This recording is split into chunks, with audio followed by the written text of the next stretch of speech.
In today's video, I am going to teach you how to filter Wix repeater using selection tags.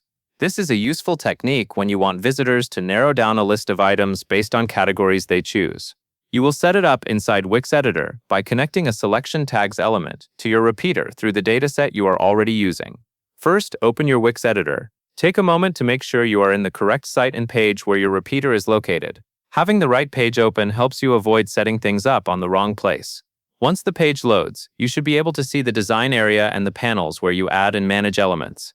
Next, click the plus Add Elements icon.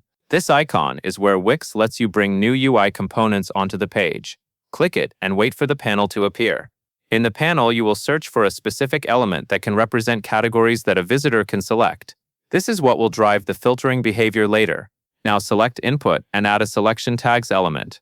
After you choose Input, look for selection tags in the list of available elements. Click or drag it onto your page so it appears in the editor. When it is added, you will see a control that will display selectable categories. At this stage, it is not connected to anything yet, so do not worry if the repeater still looks the same. After you place the selection tags element, select it and click Manage Tags to add filter categories. This step matters because the filter only works for the tags you create here. In the Manage Tags area, you will add the categories you want to filter by. Think of these as the labels visitors will click, such as types of items or any grouping that makes sense for your content. Once you add your tags, close the management window so the tags appear correctly on the selection tags element. Next, you need to connect your repeater to your data source. Click the Connect to CMS icon to link your repeater to a dataset. This is the point where your repeater becomes tied to the content stored in Wix CMS. The dataset provides the items the repeater will display, and it is also what the filtering will operate on. Make sure the dataset you choose matches the collection and the content type that your repeater is supposed to show. It is also helpful to verify that the repeater is properly connected before you publish. When you connect to CMS, Wix typically maps fields from your dataset to the elements inside each repeater item.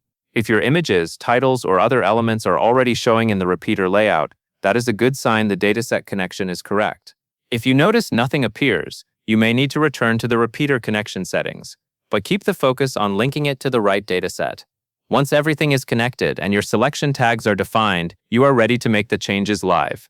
Click Publish to save your updates and test the behavior as a visitor. Publishing is important because the filtering logic and CMS connection only fully work on the published site. After publishing, visit your page in the browser mode and test the selection tags. You should be able to click a category and see the repeater content update based on the selected tag. If the repeater changes as expected, your setup is complete. If it does not, you would typically review that the repeater is connected to the correct dataset and that the tags you created align with the CMS fields used for filtering. That covers everything you need to know, and that is all there is to it.